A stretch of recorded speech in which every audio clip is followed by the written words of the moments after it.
এই মুহূর্তে সবচেয়ে বড় খবর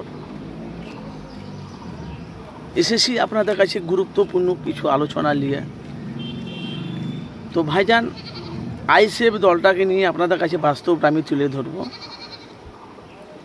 আপনারা বক্তব্যটি শেষ পর্যন্ত শুনতে থাকবেন, আর পারলে ভিডিওটি শেয়ার করে দেবেন।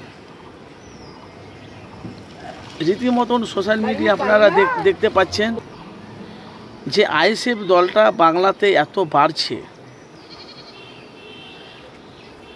এখন বাংলা আনাচে কানাচে আপনি যেই দীপান্তরে যাবেন, প্রত্যেকটা মানুষের মুখে আইএসএফ আইএসএফ। তো জনগণ, সাধারণ মানুষ তারা কিন্তু আগামী দিনে তারা নওশাদকে চাইছে। আপনারা জানেন দলটা নতুন, মাত্র 5 বছরকার দল আইএসএফ দলটা। আইএসএফ দলটা বাংলাতে এমন হারে মানুষের কাছে ঘরে ঘরে পৌঁছে গেছে ভাই, অন্য অন্য দলের দ্বারা যারা এসেছে রাজনীতি ময়দানে এরকম কিন্তু দলটা মানুষের কাছে পৌঁছায়নি। আপনি পশ্চিমবাংলার আনাচে কানাচে আপনি যেখানেই যাবেন একটাই কথা আইএসএফ। এই আইএসএফের সাথে যখন ভোটটা যখন হচ্ছে, কিছু বিরোধী দলের কাছে কিনেও নওশাদ সিদ্দিকী হেরে যাচ্ছে বারবার। কারণটা কি? ভোট লুট হচ্ছে না, আইএসএফকে বাংলায় ভোট দিচ্ছে না। যখনই ভোট আসছে আমরা বাংলার মানুষ, সাধারণ মানুষের কাছে আমরা দেখতে পাচ্ছি আইএসএফ দলটা বারবার বিরোধী দলের কাছে হেরে যাচ্ছে। কেউ বলছে আইএসএফ দলটা খারাপ, কেউ বলছে আইএসএফ দলটা ভালো। সেই নিয়ে কিন্তু বাংলা একটা অনেক রকম তারা একটা প্রভাব ছড়িয়ে আছে। তো ভাই আপনারা দেখতে পাচ্ছি সামনে বিধানসভা ভোট, তার সাথে সাথে আপনারা জানেন সিপিএম কংগ্রেস আইএসএফের সাথে বিধানসভাতে জোট হয়ে কিন্তু নওশাদ সিদ্দিকী লড়বে।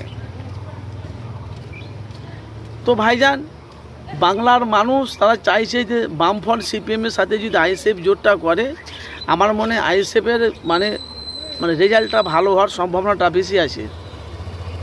তার সাথে সাথে বামফ্রন্ট সিপিএমকে কিন্তু বাংলার মানুষ চাইছে।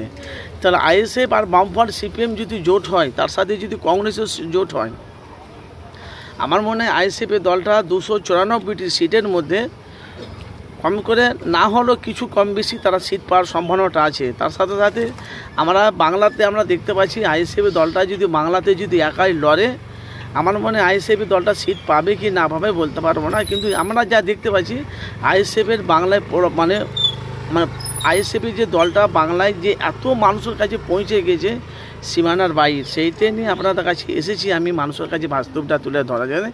তো সামনে বিধানসভা ভোটে বাংলায় কি হচ্ছে না হচ্ছে আপনারা জানেন। যে বাংলার মানুষ এখন যেভাবে মুশকিলে পড়ে আছে, বাংলার মানুষের পাশে কিন্তু ভাই বলি কথা, যে মানুষের হয়ে যে কথা বলবে সেরকম কিন্তু মানুষ কিন্তু এখন বাংলাতে দেখতে পাওয়া যাচ্ছে না ভাই। ভোট ততদিন আপনাদের পাশে জনগণ, সাধারণ মানুষ সব। ভোট হয়ে গেলে সব গল্প শেষ। তোমার কর্ম তুমি করো, আমার কর্ম আমি করি, তারপরে তোমার হয়ে কেউ কথা বলবে না। সেই নিয়ে এখন বাংলার জনগণ, সাধারণ মানুষ তারা একটা নতুন একটা সিদ্ধান্ত নিয়েছে। তো দেখতে চাইছি যে সিপিএমকে কিন্তু বাংলার মানুষ চাইছে। সিপিএম যে 34 বছর বাংলা চালিয়েছে, সে বাংলার মানুষের পাশে আর কোনো নেতা মন্দিরে হয়ে তোমাদের হয়ে কথা বলবে না।